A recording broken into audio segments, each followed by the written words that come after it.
Welcome back to our channels again. I just wanted to bring you some latest news in the DR Congo. The Minister of Defense came out to say that, declare publicly that Congo is at war with Rwanda and called upon everybody in the army, in the street, men, women and children, everybody to be aware of the fact that we are at war with Rwanda. And this was expected because when the president came out, he said something along those lines as well. And he pointed out the fact that the United Nations, the Security Council and the Western world has decided to turn a blind eye upon what Rwanda is doing in the Democratic Republic of Congo. And what else was there for him? There was no other choice other than to galvanize, get the people together, explain to them that we are at the situation right now where we have to stand up and fight for our country, because if we don't,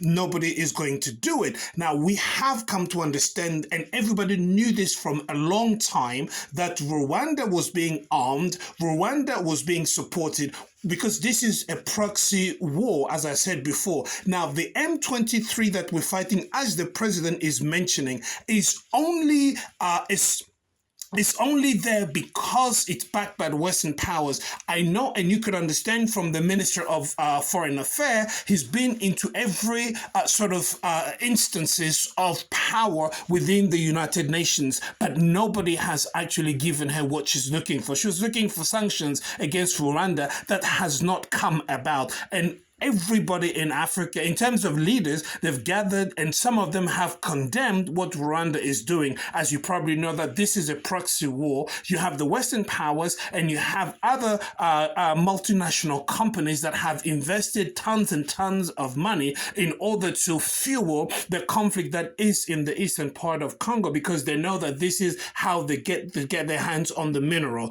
because they need these minerals in order to feed the industries in the Western hemisphere. Now, this conflict has been going on for a long time, as you would know. And we also know from Ms. Wagner that this has gone for so far. And even the president of South Africa has stepped in, as I said, that they had exchanged words with Rwanda, and there are tensions that are rising at the moment. We don't know what will happen. But what I want you to know is that Congo is at war right now. And everybody in the Democratic Republic of Congo has been called upon to stand and fight. Men, women, and children, the army, and everybody that is involved. They say that we have to defend our country. Look, if this does not happen, if Congo does not rise because of the cabal that has